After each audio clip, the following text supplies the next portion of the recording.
الحمد لله نحمده ونستعينه ونستغفره ونؤمن به ونتوكل عليه ونعوذ بالله من شرور أنفسنا ومن سيئات أعمالنا من يهده الله فلا مضل له ومن يضلل فلا هادي له وأشهد أن لا إله إلا الله وحده لا شريك له وأشهد أن سيدنا ومولانا محمدا عبده ورسوله اللهم صل على سيدنا محمد وعلى آل سيدنا محمد أما بعد فقد قال الله تعالى في كلامه العزيز والفرقان المجيد بعد أعوذ بالله من الشيطان الرجيم بسم الله الرحمن الرحيم والذين يقولون ربنا هب لنا من أزواجنا وذرياتنا قرة أعين وجعلنا للمتقين إماما صدق الله العظيم. இந்த உலகத்தை படைத்து பரிபாலித்து கொண்டிருக்கக்கூடிய ஏகவல்ல நாயன் அல்லாஹ்வுக்கே புகழ் அனைத்தும் அல்ஹம்துலில்லாஹ். அவன் தனித்தவன், அவனுக்கு யாதொரு இணையும் இல்லை. இந்த உலகத்திலே அவன் யாரையும் பெற்றெடுக்கவும் இல்லை, யாராலும் பெறப்படவும் இல்லை. இந்த உலகத்திலே இருக்கக்கூடிய எந்த வஸ்துவின் பக்கமும் அந்த ரப்பு தேவையற்றவன் என்று நான் சாட்சி கூறுகின்றேன். சலாத்தும் சலாமும் ஹஸ்ரத் ரசூலே அக்ரம் ஸல்லல்லாஹு அலைஹி வஸல்லம் அவர்கள் மீதும், அவர்களுடைய வாழ்க்கை வழிமுறையை தன்னுடைய வாழ்க்கையிலே அணுகும் பிசகாது பின்பற்றி வாழ்ந்த சஹாபாக்கள், தாபிஊன்கள், தபஉ தாபிஈன்கள் மற்றும் கியாம நாள் வரை வரக்கூடிய முஃமினான முஸ்லிமான அனைத்து அடியார்கள் மீதும் உண்டாவதாக. புனிதமான ஜும்ஆவுடைய கடமையை நிறைவேற்றுவதற்காக வேண்டி அல்லாஹ்வின் இல்லமாம் மஸ்ஜிதிலே ஆரம்ப வேளையிலே ஆர்வத்தோடு வந்தமர்ந்திருக்கக்கூடிய அல்லாஹ்வின் நல்லடியார்களே, அன்பு சகோதரர்களே, ரப்புல் இஸ்ஸத் அல்லாஹ் சுப்ஹானஹு வ தஆலா எங்களுடைய வாழ்க்கையிலே எந்தெந்த விடயங்களை எடுத்து நடக்குமாறு இருக்கின்றானோ அவற்றை நம்மால் முடியுமான அளவு எடுத்து நடக்குமாறும், எவற்றை விட்டும் விலகி தவிர்த்து நடக்குமாறு அல்லாஹ் கூறியிருக்கின்றானோ அவற்றை விட்டும் முற்றும் முழுதுமாக விலகி தவிர்த்து நடந்து கொள்ளும்படி முதலில் அடியேனுக்கும் அப்பால் உங்களுக்கும் வசியத்தை நசீஹத்தாக செய்து கொள்கின்றேன். கண்ணியத்துக்குரிய பெரியார்களே, சகோதரர்களே, அல்லாஹ்வின் நல்லடியார்களே, ரப்புல் இஸ்ஸத் அல்லாஹ் சுப்ஹானஹு வ தஆலா இந்த உலகத்திலே பல கோடிக்கணக்கான படைப்புகளை படைத்து அதிலே ஒரு சிரேஷ்டமான கண்ணியமான படைப்பாக இந்த மனித சமுதாயத்தை படைத்து இந்த மனிதர்களை இந்த உலகத்திலே பல துறை சார்ந்தவர்களாக ஆக்கி வைத்திருக்கின்றான். ஒவ்வொரு துறையில் இருக்கக்கூடியவர்களும் அவர்களுடைய துறையை முன்னேற்றிக் கொள்வதற்காக வேண்டி, அவர்களுடைய துறையிலே ஒரு படி மேலே செல்வதற்காக வேண்டி இந்த உலகத்திலே பல கோணங்களிலே முயற்சி செய்து கொண்டிருக்கின்றார்கள். நாம் ஒரு சிறந்த வியாபாரி, எம்மால் பஜாருக்கு நாட்டுக்கு நல்ல தரமான பொருட்கள் வந்து இறங்குகின்றது. நல்ல தரமான பொருட்களை பெற்றுக்கொள்ள வேண்டுமானால் இவரை நாடுங்கள். நகைக்கடை வைத்திருக்கின்றார், ஜுவல்லரி, தடமான வடிவங்களை நம்பிக்கையான முறையிலே பெற்றுக்கொள்ள வேண்டுமானால் இவரை நாடுங்கள். சாதாரண ஒரு பேக் ஹவுஸ் வைத்திருக்கின்றார், சொல்லப்படுகின்றது வேறு ஊர்களிலிருந்து கூட இங்கு வந்து பொருட்களை வாங்கி செல்வார்கள். அவ்வளவு நல்ல தரமான தயாரிப்பு. சகோதரர்களே, இது அனைத்தையும் விட இந்த சமுதாயத்திற்கு ஒரு நல்ல சாலிஹான தக்வா உள்ள நன்னடத்தையுள்ள ஒரு குழந்தையை விட்டு செல்வோமே ஆனால் அதுவே மிகப்பெரிய செய்தி, மிகப்பெரிய சொத்து. நல்லவைகளை கொடுப்பதை விட நல்லவர்களை இந்த சமுதாயத்துக்கு கொடுக்கக்கூடியவர்களாக நானும் நீங்களும் மாறுவோமே ஆனால் எங்களுடைய எதிர்கால சமுதாயம் நல்லதாக அமையும். கண்ணியத்துக்குரிய பெரியார்களே, சகோதரர்களே, இன்றைக்கி எங்களோட சின்ன குழந்தைகள் எங்களோட கையில் மடியில் சந்தோஷமாக இருக்கிறான். எங்களோட ப்ரொஃபைலில், ஃபோன் டிஸ்பிளேயில் அவர்களுடைய அழகான ஃபோட்டோக்கள். அந்த குழந்தைகள் மக்தபில், ஸ்கூல் கான்செர்ட்டில் ஏதாவது திறமைகளை வெளிக்காட்டிவிட்டால் போதும், எல்லா வாட்ஸ்அப் குரூப்களிலும் பறக்கிறது செய்தி. தாய்க்கு ஒரு பக்கத்தில் சந்தோஷம், தந்தைக்கு இன்னொரு பக்கத்தில் சந்தோஷம். பிள்ளை வீட்டுக்கு வந்தால் தானாக கதவு திறக்கின்றது. பஜாருக்கு போன வாப்பா எப்போ வீடு திரும்புவார்னு பிள்ளைகள் ஆசையோடு வீட்டில் காத்திருக்கிறாங்க. பாடசாலைக்கு சென்ற குழந்தைகள் எப்போ திரும்பி வருவாங்கன்னு பெற்றோர்கள் ஆவலோடு வீட்டில் காத்திருக்கிறோம். சகோதரர்களே, சின்ன வயசில் எங்களோட குழந்தைகள் எங்களோட இரக்கமாக இருக்கிறாங்கன்றது ஒரு செய்தியே இல்லை. பெருத்ததற்கு பின்னால் என்ன நடக்குது? 16 வயதில் என்னுடைய மகன் என்னுடைய மகள் எனது கண்களை குளிரச் செய்கின்றார்களா அல்லது கண் கலங்க வைக்கின்றார்களா? ரப்பனா ஹப் லனா மின் அஸ்வாஜினா வ ذُرِّيَّاتِنَا قُرَّةَ أَعْيُنٍ. யா அல்லாஹ், என்னுடைய குடும்பத்தால் எனது குழந்தைகளால் எனது கண்களை குளிரச் செய்வாயாக. முஃமின்களுடைய பண்பு. சகோதரர்களே, சின்ன வயசில் எங்களோட குழந்தைகள் நல்ல தரமாக இருக்கிறாங்கன்னு சொல்லி யாரும் பெருமை அடிக்குவாங்க. அது அந்த குழந்தைகளுடைய இயல்பு. எங்களோட தரம், எங்களோட தகுதி, எங்களோட குழந்தை வளர்ப்பு சரியா பிழையான்றதை எப்போ பார்க்கணும் தெரியுமா? 16 வயதில் பார்க்கணும். 16 வயதில் மகன் என்ன சொல்கிறாரு? மகனை பார்த்தா வாப்பாவுக்கு சந்தோஷமா, வாப்பாவை பார்த்தா மகனுக்கு சந்தோஷம். பிள்ளை வளர்ப்புன்னு சொல்கிறது லேசான ஒரு விஷயம் இல்லை. அது ஒரு கலை, ஃபன்னு தாமுல். அந்த கலையில் ஒவ்வொரு பெற்றோர்களும் தேர்ச்சி அடைந்திருக்கணும். அப்பொழுதுதான் எங்களுடைய எதிர்கால சமுதாயத்தை இல்லை, எதிர்காலத்தில் எங்களோட சமுதாயத்தை தலைமை தாங்கி நடத்தக்கூடிய சிறந்த தலைவர்களை, சிறந்த வாலிபர்களை எங்களோட சமுதாயத்திலேருந்து உருவாக்கி இருக்கு. கொஞ்சம் யோசிச்சு பாருங்க, இன்றைக்கு வளர்ந்து வரக்கூடிய எங்களோட வாலிபர்களுடைய நிலைமை எப்படி இருக்குது? ஓஎல் முடிஞ்சு வெளியில் வார அன்றைக்கு சில ஸ்கூலில் போலீஸில் வந்து காவல் இருக்கிறாங்க. இன்னும் சில ஸ்கூலில் பிரின்சிபல், எஸ்டிஎஸ், ஓல் பாய்ஸ்னு எல்லாரும் வந்திருக்கிறாங்க. ஏன் காரணம்? இன்றைக்கி எங்களோட மாணவர்கள் படிச்சுட்டு நன்றியோடு போக வேண்டிய ஸ்கூலில் படிச்சுட்டு போகிற பாடு, உஜாலாவை அடித்து, முட்டை அடித்து, ஆண்கள் பெண்கள் என்ற எந்த வித்தியாசமும் இல்லாமல் இவர்களுடைய ஆடையில் அவர்களும் அவர்களுடைய ஆடையில் இவர்களும் கண்ணால் பார்க்கலாத நஜீஸான வார்த்தைகளை எல்லாம் எழுதி அந்த பக்கமாக அந்த ரோட்டில் ஒரு பிள்ளைக்கு போகலாம். என்ன நடந்திருக்குது? சின்ன வயசில் டீச்சரை கண்ட எழும்பியிருந்த புள்ள ஒரு தவறை செஞ்சுட்டு வாப்பா வீட்டுக்கு வந்தால் என்ன சொல்லுவாரோ தெரியாதுன்னு பயந்து நடுங்கின என்ற மகன் இன்றைக்கு 16 வயதில் என்ன நிலைமையில்? சகோதரர்களே, சின்ன வயசில் எங்களோட குழந்தைகள் எங்களோட கண்ட்ரோலில், நாங்கள் சொல்கிறதையெல்லாம் கேட்குறாங்க, எங்களோட கட்டுப்பாட்டுக்கு கீழால் இருக்கிறாங்கன்னு சொல்லி யாரும் நினச்சிருவானா நாங்கள் எங்களோட குழந்தைகளை சாலிஹானவர்களாக வளர்த்தெடுத்துட்டோம். அருமையானவர்களே, 16 வயதில் மகன் என்ன சொல்கிறாரு? அதுதான் ஆக முக்கியம். சகோதரர்களே, ஹதரத் மூசா அலைஹிஸ்ஸலாம் அவங்க ஹதரத் ஹிதர் அலைஹிஸ்ஸலாம் அவங்களோட ஒரு பிரயாணம் போய் கொண்டிருக்கக்கூடிய சந்தர்ப்பத்தில் ஒரு சின்ன குழந்தையை பிடிச்சி அந்த குழந்தையுடைய களத்தை முறித்து ஹதரத் ஹிதர் அலைஹிஸ்ஸலாமும் கொலை செஞ்சு போட்டான். ஹதரத் மூசா அலைஹிஸ்ஸலாமும் கேள்வி கேட்குறாங்க, கதல்த நஃப்ஸன் ஸகிய்யா, அப்பாவியான பாவமே தெரியாத ஒரு பச்சிலம் பாலகனை கொலை செஞ்சு போட்டுட்டீங்களேன்னு ஹதரத் மூசா அலைஹிஸ்ஸலாமும் கேள்வி எழுப்புறாங்க. ஹதரத் ஹிதர் அலைஹிஸ்ஸலாம் பதில் சொல்கிறாங்க, வ அம்மல் குலாம் ஃபகான அபவாஹு முஃமினைன் ஃபஹஷீனா ஐயுர்ஹிகஹுமா துக்யானா வ குஃப்ரா. சின்ன வயசில் சரியாக தான் இருக்கிறார். புள்ளைய பார்த்தா வாப்பாக்கு சரியான இரக்கம் தான். ஆனால் இவன் பெருத்தா வாப்பட கண்ணை இல்லை, கல்பில் இருக்கக்கூடிய ஈமானையும் கலட்டி எடுத்துருவான். அதனால தான் களத்தை முறித்து கொலை செஞ்சு போட்டேன்னு சொன்னாங்க ஹதரத் ஹிதர் அலைஹிஸ்ஸலாம். பெற்றோர்களே, அல்லாஹ்வின் பக்கம் திரும்புங்க. இந்த குழந்தை வளர்ப்பு, இந்த குழந்தைகள் அல்லாஹ் எங்களுக்கு தந்திருக்கக்கூடிய அமானிதம். இது ஒரு பக்கத்தில் ஜீனாவும் தான், இன்னொரு பக்கத்தில் ஃபித்னாவும் தான். ரெண்டையுமே பேசுது குர்ஆன். சில நேரத்தில் எங்களோட குழந்தைகள் எங்களை நோயாளியாக ஆக்கி போட்டுருவோம். ஒரு குழந்தை சரியானால், ஒரு வாலிபன் சரியானால், சரியான முறையில் வழிகாட்டப்பட்டால் அதில் கிடைக்கக்கூடிய முதல் சந்தோஷம், முதல் நிம்மதி ஒரு உம்மக்கும் பாப்பாக்கும் தான். இல்லை அடுத்த பக்கம் நின்றான்னு சொன்னால் அல்லாஹ் பாதுகாக்கணும், பெற்றோர்களுடைய நிம்மதி, சந்தோஷம், ராஹத் எல்லாம் அப்படியே கலட்டி எடுக்கப்பட்டு போய்த்திடும். இன்றைக்கி சில ஜனாசா வீட்டில் பேசுகிறாங்களே, இல்லை என்ன நடந்துச்சு இந்த மனுஷனுக்கு? இல்லை இவர் உயிரோடு இருக்கிறத விட இவர் மௌத்தா போகிறது நல்லம், அந்த அளவுக்கு இவருடைய பிள்ளைகளாலே இவருக்கு பிரச்சனை பேசுகிறாங்களா இல்லை? அப்படியாப்பட்ட நிலைமையை விட்டும் எங்கள் ஒவ்வொருத்தரையும் அல்லாஹ் பாதுகாக்கணும்.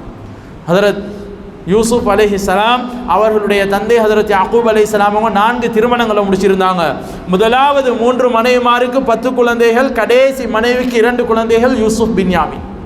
ஹதரத் யூசுப் அலைஹிஸ்ஸலாம் அவங்க இயற்கையிலே ரொம்ப அழகானவர்களாக இருந்தாங்க.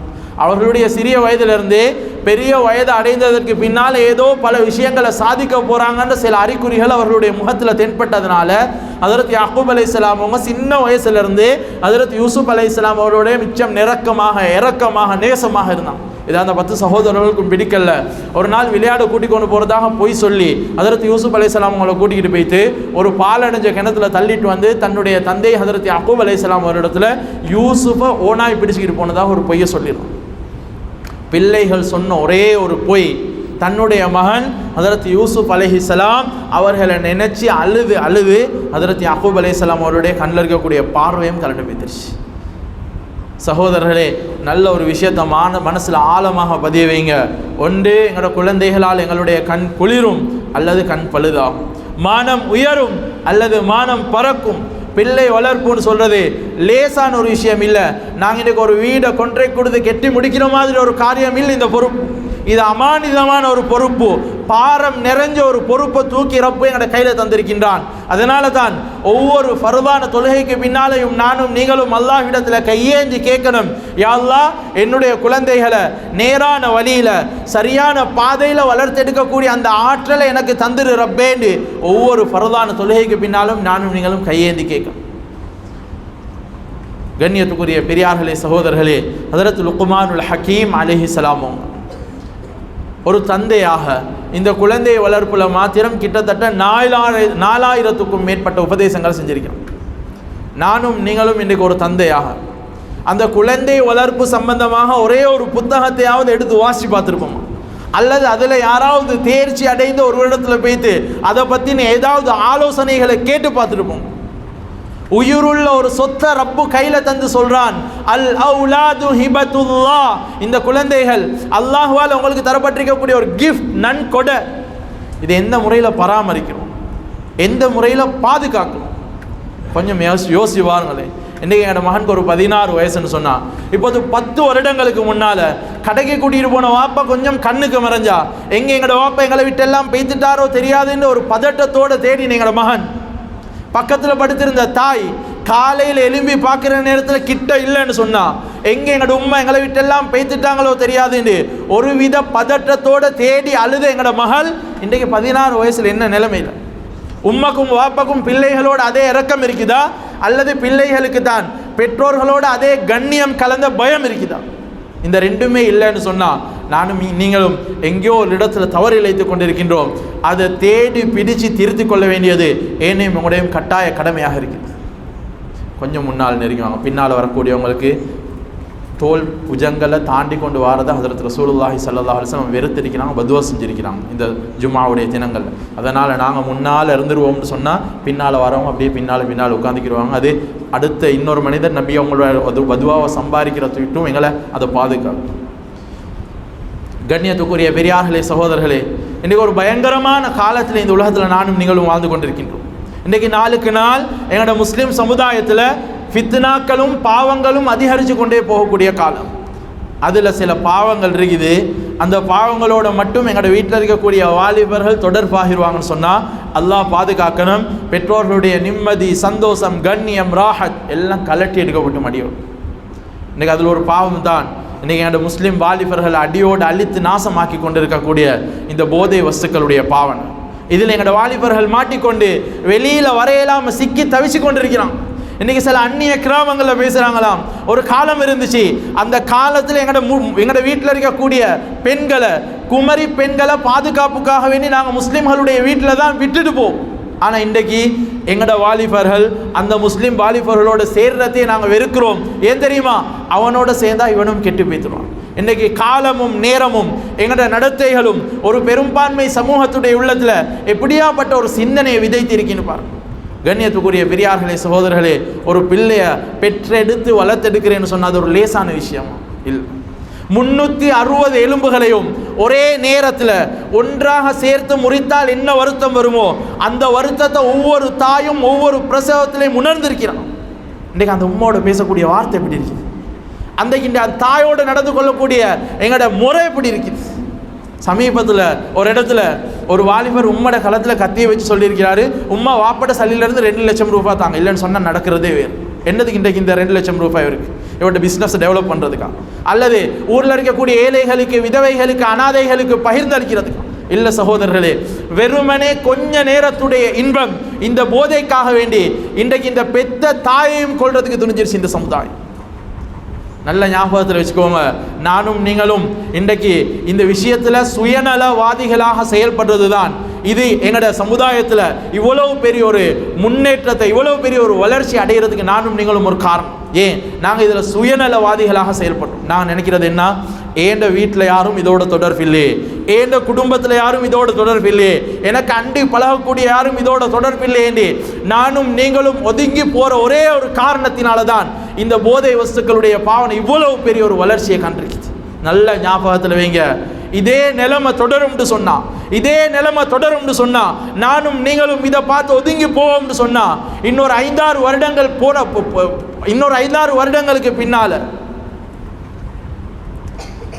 இப்போ ஒரு 7-8 வருடங்களுக்கு முன்னால அலுத்கமையில் இருக்கக்கூடிய மக்கள் பார்த்த மாதிரி, இப்போ ஒரு 5-6 வருடங்களுக்கு முன்னால திகனையில் இருக்கக்கூடிய மக்கள் சந்திச்ச மாதிரி, இப்போ ஒரு 2 வருடங்களுக்கு முன்னால அட்லுகமையில் இருக்கக்கூடிய மக்கள் பார்த்த மாதிரி பல கசப்பான கரை படிந்த கருப்பு தினங்களை எங்கட ஏரியாவில், எங்கட ஊர்லையும் நாங்கள் பார்க்க வேண்டிய ஒரு நிர்பந்தமான நிலைக்கு உள்ளாக்கப்படுவோம்ன்றத ஒவ்வொருத்தரும் மனசில் ஆழமாக பதிவு வைத்துக் கொள்ளும். மஸ்ஜித் இருக்குதா, மஸ்ஜிதில் நிர்வாகம் இதற்கு பொறுப்பு. ஊரில் இருக்கக்கூடிய படித்தவர்கள், ஊரில் இருக்கக்கூடிய வாலிபர்கள் இதற்கு பொறுப்பு. ஒரு டீமா உருவாகுங்க, ஒரு குழுவாக சேருங்க. இதை பற்றின இது யாரோடெல்லாம் இது தொடர்பாக இருக்கிறாங்களோ, இதற்கு யாரெல்லாம் முக்கிய புள்ளிகளாக இருக்கிறாங்களோ அவங்களோட போங்க, ஆரம்பத்தில் பேசுங்க. இது ஒரு பெரிய ஒரு பாவம். இந்த பாவத்தை நீங்க விடுங்க. இதன் காரணமாக முழு ஊரே சின்ன பின்னமாகி கொண்டிருக்கிறது. அது தொடர்புடையவங்கள்ட்ட பற்றி பேசுங்க. கண்ணியத்துக்குரிய பெரியார்களே, சகோதரர்களே, நாங்கள் ஒதுங்கி போவோம்னு சொன்னால் இதை விட பல கசப்பான, பல கரைப்படிந்த கருப்பு தினங்களை ஒவ்வொரு நாளும் நாங்கள் எங்களோட ஊரில் பார்க்க வேண்டிய நிர்பந்தமான நிலைக்கு உள்ளாக்கப்படும்.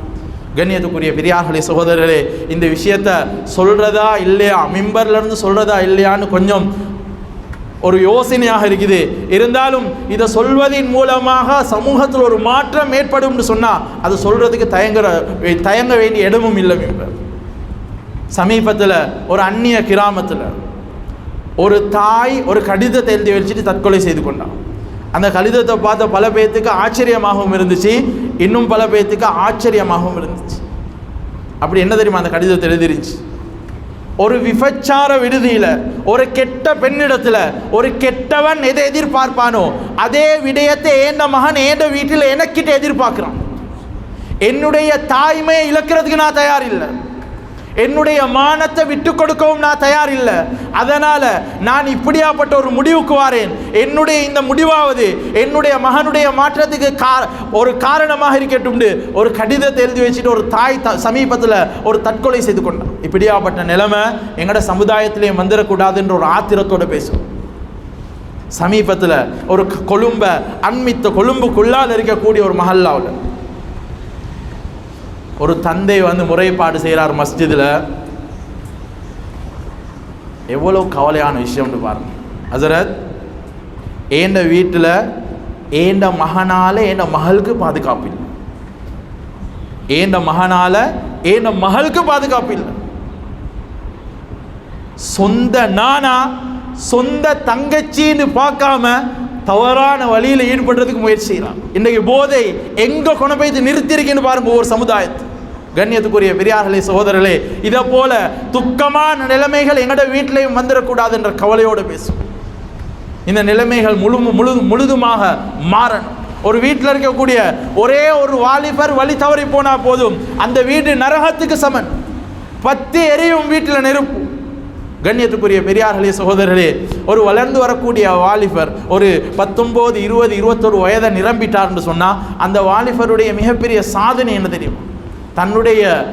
தன்னுடைய குடும்பத்துடைய எல்லா சுமைகளையும் தன்னுடைய முதுகுக்கு மேலால் சுமக்கக்கூடிய எல்லா தகைமைகளையும் அவர் உருவாக்கி கொள்ளணும். இதுதான் ஒரு வாலிபருடைய சாதனை.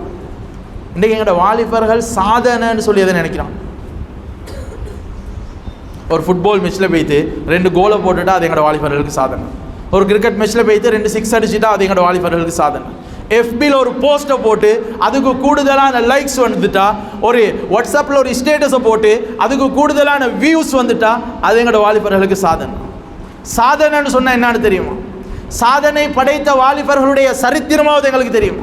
இன்னைக்கு நாங்கள் ஓதுறோம் இந்த குர்ஆன், இது அழகான முறையில் 114 சூறாக்கள் ஒன்று சேர்த்து 30 ஜுசுக்களாக ஒரே பார்வைக்கு கீழால் கொண்டு வந்தது யார் தெரியுமா? ஹஜ்ரத் அபூபக்கர் சித்திக் ரதியல்லாஹு அன்ஹுடைய ஆட்சி காலம், ஹஜ்ரத் உமர் ரதியல்லாஹு அன்ஹுடைய கவலை. நாளுக்கு நாள் சமுதாயத்தில் இருக்கக்கூடிய ஹுஃபாஸ்கள் ஹாஃபிஸ்கள் மரணிச்சு கொண்டே போகிறான். இதே நிலைமை தொடரும்னு சொன்னால் பின்னால் வரக்கூடிய சமுதாயத்துக்கு குர்ஆன் என்று சொல்லி கொண்டே இல்லாமல் போய்த்தோம். அதனால் ஆங்காங்கே ஈத்தமர ஓலைகளில், எலும்புகளில், ஏடுகளில் எழுதி வைக்கப்பட்டிருக்கக்கூடிய குர்ஆனுடைய வசனங்களை ஒரே பார்வைக்கு கீழால் புத்தக வடிவத்தில் ஒன்று சேர்ப்போம் என்ற ஒரு மஷூராவுக்கு கீழால் ஹஜ்ரத் அபூபக்கர் சித்திக், ஹஜ்ரத் உமர் ரதியல்லாஹு அன்ஹுமா 2 பேரும் ஒன்றுபட்டாங்க. இந்த பொறுப்பை ஒப்படைச்சது யார் இடத்துல தெரியுமா? ஹஜ்ரத் ஸைத் இப்னு சாபித் ரதியல்லாஹு அன்ஹு. இவ்வளவு பாரமான, இவ்வளவு அமானிதம் நிறைஞ்ச ஒரு பொறுப்பை தூக்கி ஏன் ஹஜ்ரத் ஸைத் இப்னு சாபித் ரலியல்லாஹு அன்ஹு அவங்கள்ட்ட கொடுக்கணும்? குர்ஆன்ல இருக்கக்கூடிய ஒரு ஹர்ஃப், ஒரு எழுத்து மிஸ் ஆகிரும்னு சொன்னா குர்ஆனுடைய அர்த்தமே மாறி போய்த்திரும். இவ்வளவு பாரமான ஒரு பொறுப்பை தூக்கி ஹஜ்ரத் ஸைத் இப்னு சாபித் ரலியல்லாஹு அன்ஹு அவங்களோட கையில கொடுக்குறாங்கன்னா அவங்க செஞ்ச சாதனை என்ன? ஹஜ்ரத் ரசூலுல்லாஹி ஸல்லல்லாஹு அலைஹி வஸல்லம் அவர்களுடைய காலம், நபி ஸல்லல்லாஹு அலைஹி வஸல்லம் அவர்களுக்கு வஹி இறங்கும். அந்த வஹியை எழுதுறதுக்காகவே நியமிக்கப்பட்டிருந்த சஹாபி ஹஜ்ரத் ஸைத் இப்னு சாபித் ரலியல்லாஹு அன்ஹு. அப்போ அவங்களுக்கு வயது வெறுமனே 14 வயது சஹாபி அல்லாஹ்விடத்திலிருந்து இறங்கக்கூடிய வஹியை எழுதுறதுக்காக வேண்டி நம்பிக்கையோட நபி அவர்களால் நியமிக்கப்பட்டாங்க. இதுதான் சாதனை. இன்றைக்கி என்ன 14 வயது நிரம்பிய, ஒரு 15 வயது நிரம்பிய வாலிபர்கள் கொஞ்சம் முன்னால் கூப்பிட்டு நாங்கள் ஒவ்வொரு நாளும் ஒவ்வொரு தொழுகையிலையும் ஓதுறோம் சூரத்துல் ஃபாத்திஹா. இதை சரிவர தர்த்தீலோட தஜ்வீதுடைய முறைகளை பேணி ஓதலன்னு சொன்னால் தொழுகை பாத்தில் ஆகிடும். அதை கொஞ்சம் ஓத சொல்லுங்க. பாப்பா முன்னால் கூப்பிட்டு ஓத சொன்ன எங்களோட வாலிபர்களுக்கு வேறுத்து வடிஞ்சிரும். 14 வயது சஹாபி அல்லாஹ்விடத்திலிருந்து இறங்கக்கூடிய வஹியை எழுதுறதுக்காக வேண்டி நியமிக்கப்படுற. இதுதான் சாதனை. ஹஜ்ரத் ரசூலுல்லாஹி ஸல்லல்லாஹு அலைஹி வஸல்லம் அவங்க கடைசி 13 நாட்கள் மரண படுக்கையில் படுத்து கொண்டிருக்கிறான். நபி ஸல்லல்லாஹு அலைஹி வஸல்லம் அவங்களுக்கு ஒரு செய்தி கேள்விப்படுது.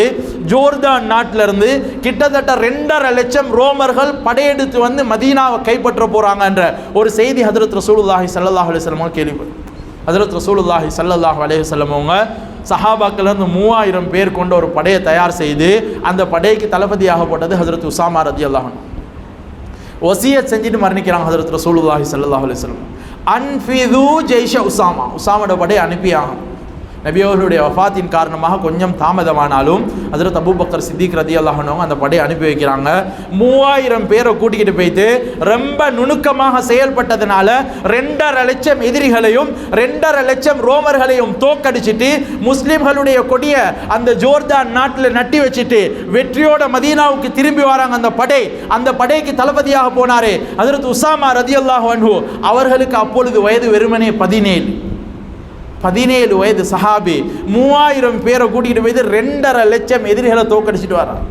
இன்றைக்கி எங்களோட 17-18 வயது நிரம்பிய வாலிபர்களுடைய நிலைமையை கொஞ்சம் யோசிச்சு பாருங்க. சொல்கிறேன், யாரும் கோவிச்சுக்கிறவானா? எங்களுக்கு தெரியும், நாங்கள் இன்றைக்கி மூத்தாக்கள் வீட்டில் இருக்கக்கூடிய மூத்தாக்கள் நாங்கள் எல்லாரும் இன்றைக்கி ஜும்மாக்கு நேரத்தோடு 11:30 மணிக்கு வந்து குர்ஆன் ஓதி விக்ரு ஸலவாத்தில் ஈடுபட்டு தொழுது. எங்களுக்கு தெரியும் ஜும்மாவுடைய பொறுமை. எங்களோட வீட்டில் இருக்கக்கூடிய வாலிபர்கள், ஏன மகன், ஏன மகளோட மகன், ஏன பக்கத்து வீட்டில் இருக்கக்கூடிய வாலிபர், எங்களோட குடும்பத்தில் இருக்கக்கூடிய வாலிபர் நிலைமை என்னன்னு கொஞ்சம் யோசிப்பார். எங்கேயோ ஒரு முக்கில், எங்கேயோ ஒரு சந்தியில், எங்கேயோ ஒரு பாதை ஓரத்தில் ஜும்மா நடக்குதுன்னு கூட தெரிஞ்சும் ஜும்மாக்கு நேரத்தோடு வரையலாமல் எந்த பிரயோசனம் இல்லாத பேசியலை பேச்சு கொண்டு இருக்கிறாங்கன்னு சொன்னால் அதற்கு ஒரு வகையில் நானும் நீங்களும் காரணம். ஒவ்வொரு குழந்தையும் எந்தெந்த சந்தர்ப்பங்கள் எல்லாம் வழி தவறி போகிறாங்களோ அந்த சந்தர்ப்பங்கள் இது நீ போக வேண்டிய பாதை இல்லை, இதுதான் நீ போக வேண்டிய பாதைன்றது காட்ட வேண்டியது ஒரு முக்கியமான கடமை ஒவ்வொரு பெற்றோர்களுக்கும். ஜும்மாவுடைய நாள் ஹஜ்ரத் ரசூலுல்லாஹி ஸல்லல்லாஹு அலைஹி வஸல்லம் அவங்க சொன்னாங்க, ஃபீஹி خلق ஆதம் வ ஃபீஹி உத்கில அல் ஜன்னah வ ஃபீஹி உக்ரிஜ மின்ஹா. ஆதம் அலைஹிஸ்ஸலாம் அவங்க படைக்கப்பட்டது இந்த ஜும்மாவுடைய தினத்திலே தான். அவர்கள் சுவனத்திலே நுழைவிக்கப்பட்டதும் இதே ஜும்மாவுடைய தினத்திலே தான். அவங்க சுவனத்திலிருந்து வெளியாக்கப்பட்டதும் இதே ஜும்மாவுடைய தினத்திலே தான். வ ஃபீஹி தகூமுஸ் ஸாஅ, இதே ஜும்மாவுடைய தினத்திலே தான் கியாமத்தும் நிகழும் ஹஜ்ரத் ரசூல் ஸல்லல்லாஹு அலைஹி வஸல்லம் சொல்லிங்க. அந்த ஜும்மாக்கு எங்களோட வாலிபர்கள் நாங்கள் இன்றைக்கு வார நேரத்தை கொஞ்சம் பாருங்கள். எங்கேயோ நடக்கிற ஒரு மீட்டிங்க்கு, யாரோ ஒரு அந்நிய காஃபிர் நடத்துகிற ஒரு மீட்டிங்க்கு 1/2 மணி தியாலத்துக்கு 1 3 தியாலத்துக்கு முன்னால் போய்த்திருந்து அவர் வரும் வரைக்கும் எங்களுக்கு காத்து கொண்டிருக்கேன். எங்கேயோ நடக்கிற ஒரு இன்டர்வியூக்கு ஒரு நாள் 2 நாள் முன்னதாகவே போய்த்து அதற்குரிய ஆயத்தங்களை எல்லாம் செஞ்சு அங்கேயும் எங்களுக்கு பார்த்து கொண்டிருக்கலும். ஆனால் வெள்ளிக்கிழமை வாரத்தில் ஒரே ஒரு நாள் நடக்கக்கூடிய ஜும்மாக்கு கொஞ்சம் நேரத்தோடு வந்து 2 நல்ல விஷயங்களை கேட்டு ஈமான கொஞ்சம் அதிகரித்து கொள்ளக்கூடிய அந்த பாக்கியம் இல்லைன்னு சொன்னால் எங்களை போல துர்ப்பாக்கியசாலிகள், எங்களை போல கை செய்தவான்கள் இந்த உலகத்தில் வேறு யாருமே இருக்க முடியும். கண்ணியத்துக்குரிய பெரியார்களே, சகோதரர்களே, இஸ்லாத்தில் அடுத்த எல்லா கடமைகளுக்கும் ஏதோ ஒரு சந்தர்ப்பத்தில் அதை விடுறதுக்கோ அல்லது அதற்கு பகரமாக வேறொரு விடயத்தை செய்கிறதுக்கோ இஸ்லாம் அனுமதியை தந்திருக்குது. ஆனால் தொழுகைக்கு எந்த ஒரு சந்தர்ப்பத்திலையும் அதை விடுறதுக்கு இஸ்லாம் அனுமதியை தரவே இல்லை. ஒரு மனிதனுக்கு நின்று கொண்டு தொலையலாதா, அவன் உட்கார்ந்து கொண்டு தொழணும், உட்கார்ந்து கொண்டு தொலையலாதா, சாய்ந்த வண்ணத்தில் தொழணும், சாய்ந்து கொண்டும் தொலையலாதா, படுத்த நிலைமையில் தொழணும், அப்படியும் தொலையலாதா, கண்ணால சைக்கினை செய்து தொழணும், அப்படியும் தொலையலாதா, கல்பால நினைச்சாவது அந்த தொழுகையுடைய கடமையை நிறைவேற்றணும் இஸ்லாம் பேசு. அந்த தொழுகைக்கு நான் கொடுக்கக்கூடிய முக்கியத்துவம் நல்ல ஒரு விஷயத்தை, இந்த விஷயத்தை மட்டும் மனசில் ஆழமாக பதிவு, இந்த சொல்லக்கூடிய விஷயத்தை. எனக்கு தெரியும், ஒரு மனிதன் ஒரு ஜனாசா ஒரு ஜனாசா ஆகிருச்சுன்னு சொன்னால் அந்த ஜனாசாவை அடக்கம் செய்யக்கூடிய சந்தர்ப்பத்தில் இஸ்லாம் சொல்லக்கூடிய சட்டம் என்னாண்டா, அந்த மனிதனுடைய முகத்தையும் அவருடைய நெஞ்சையும் கிபிலாவுடைய திசையை நோக்கி அடக்கம் செய்யணும். இது ஷரியாத்துடைய சட்டம். ஒருவேளை ஒரு ஜனாசா அடக்கம் செய்யப்பட்டுருச்சு, எல்லாம் மண்ணை போட்டுட்டு வந்துட்டாங்க, 2 நம்பிக்கையான மனிதர்கள் சொல்றாங்க அந்த மனிதனுடைய முகம் கிபிலாவின் பக்கம் திசை திருப்பப்பட்டில்லை, அவருடைய மூஞ்ச கிபிலாவின் பக்கம் திசை திருப்பி அடக்கம் செய்யப்படலன்னு 2 நம்பிக்கையான ஆட்கள் சொன்னாங்கண்டா, இஸ்லாம் சொல்லுது, ஷரியாத் சொல்லுது, சட்டம் பேசுது, அந்த மனிதனுடைய கபரை தோண்டி அவருடைய ஜனாசாவை எடுத்து திரும்ப கிபிலாவுடைய திசையை நோக்கி அவருடைய முகத்தை வச்சு அடக்கம் செய்யணும். அப்படி அடக்கம் செய்ய தவறுவாங்கன்னு சொன்னா அந்த முழு ஊர்வாசிகள் பாவிகளாக அல்லாஹ்வுடைய பார்வையில் கணிக்கப்படுவாங்கன்னு இஸ்லாம் பேசுது, ஷரியாத் பேசுது, சட்டம் பேசுது. ஹஜ்ரத் ரசூலுல்லாஹி ஸல்லல்லாஹு அலைஹி வஸல்லம் சொல்றாங்க, தொழுகை இல்லாத ஒரு மனிதன் அடக்கம் செய்யப்பட்டுட்டா, தொழுகை இல்லாத ஒரு மனிதனை கொண்டு போய் கபருக்குள்ளால வைக்கப்பட்டுட்டா, அல்லாஹ் மலக்குமார்களை கூப்பிட்டு சொல்லுவானாம், இந்த மனிதன் உலகத்தில் இருக்கக்கூடிய சந்தர்ப்பத்திலே இவன் என்னுடைய திசையை நோக்கி அவனுடைய பார்வையை பார்க்கல, என்னுடைய திசையை நோக்கி அவனுடைய முகத்தை திருப்பல்ல, மௌத்தா போனதுக்கு பின்னால எதற்காகவே நீ இந்த மனிதனுடைய அந்த முகத்தை கிபிலாவின் திசையை நோக்கி வச்சிருக்கிறீங்க, போங்க அந்த மனிதனுடைய முகத்தை நசாராக்களுடைய கிபிலாவின் பக்கம் திசை திருப்பி வச்சுட்டு வாங்கண்டு அல்லாஹ் மலக்குமார்களுக்கு ஓடர் போடுவாண்டு ஹஜ்ரத் ரசூலுல்லாஹி ஸல்லல்லாஹு அலைஹி வஸல்லம் சொன்ன ஹதீஸ் திர்மிதி ஷரீஃப்ல பதிவாகிருக்கு. கண்ணியத்துக்குரிய பெரியார்களே, சகோதரர்களே, தொழுகையை விட்டுறேன்றது, அதில் பராமுகமாக இருக்கிறேன்றது, அதில் நாங்கள் பராக்காக விட்டுட்டு ஒதுங்கி இருக்கிறேன்றது லேசான ஒரு விஷயம் இல்லை. அதனால ஒவ்வொரு சந்தர்ப்பங்களையும் அதில் முக்கியத்துவம் கொடுப்போம். எங்களோட வீட்டில் இருக்கக்கூடிய வாலிபர்களை தொழுகைக்காக வேண்டி தயார்படுத்துவோம். அவர்களை நேரான வழியில் வளர்த்தெடுக்கக்கூடிய அந்த எல்லா ஆற்றல்களையும் எங்களுக்குள்ளால் உருவாக்கி கொண்டு அல்லாஹ்விடத்தில் ஒவ்வொரு நாளும் துஆ கேட்போம். யா அல்லாஹ், எங்களோட குழந்தைகளை சாலிஹானவர்களாக ஆக்கி தந்துடு ரப்பே. நான் எதிர்பார்க்கக்கூடிய என்னுடைய குழந்தைகளாக நான் என்னென்ன நோக்கங்களை எல்லாம் முன்னிறுத்தி அந்த குழந்தைகளை வளர்க்கிறேனோ அந்த எல்லா தகைமைகளையும் அவருக்குள்ளால உருவாக்கி கொடுத்துற ரப்பேன்னு ஒவ்வொரு நாளும் நாங்கள் துஆவோட திக்ரோட ஃபிக்ரோட தக்வாவோட எங்களுடைய குழந்தைகளை வளர்ப்போம்னு சொன்னால் எதிர்காலத்தில் எங்களோட சமுதாயத்தை தலைமை தாங்கி நடத்தக்கூடிய சிறந்த தலைவர்கள் எங்களோட வீட்டிலிருந்து உருவாகுவாங்கன்றது தான் நிச்சயம். எனவே வல்லவன் அல்லாஹ் சுப்ஹானஹு தஆலா நம் அனைவருடைய பாவங்களை மன்னித்து தருவானாக. யா அல்லாஹ், எங்களுடைய பாவங்களை மன்னித்து தருவாயாக. எங்களுடைய உற்றார் உறவினர்களுடைய பாவங்களை மன்னித்து தருவாயாக. யா அல்லாஹ், பாவம் செய்த பாவிகள் யா அல்லாஹ், உன்னிடத்தில் கையேந்தி கேட்கறதுக்கு கூட தகுதியற்ற அடியார்கள் யா அல்லாஹ், சதா நேரமும் பாவத்தில் மூழ்கி இருக்கிறோம் யா அல்லாஹ். பாவம் செய்யறது இன்பமாக இருக்குது யா அல்லாஹ், நன்மை செய்யறதுனா கசப்பாக இருக்குது யா அல்லாஹ். பாவத்தில் கசப்ப விருப்ப தந்துடு ரப்பே, நன்மையில் இன்பத்தை ஆர்வத்தை தந்துடு யா அல்லாஹ். எங்களுடைய எல்லா பாவங்களையும் மன்னித்து உனக்கு நெருக்கமான உன்னுடைய திருப்பொருத்தத்தை பெற்ற நல்லடியார்களுடைய கூட்டத்தில் நம் அனைவர்களையும் சேர்த்தருள்வாயாக. வா ஆகிர் தஅவானா அல்ஹம்துலில்லாஹி ரப்பில்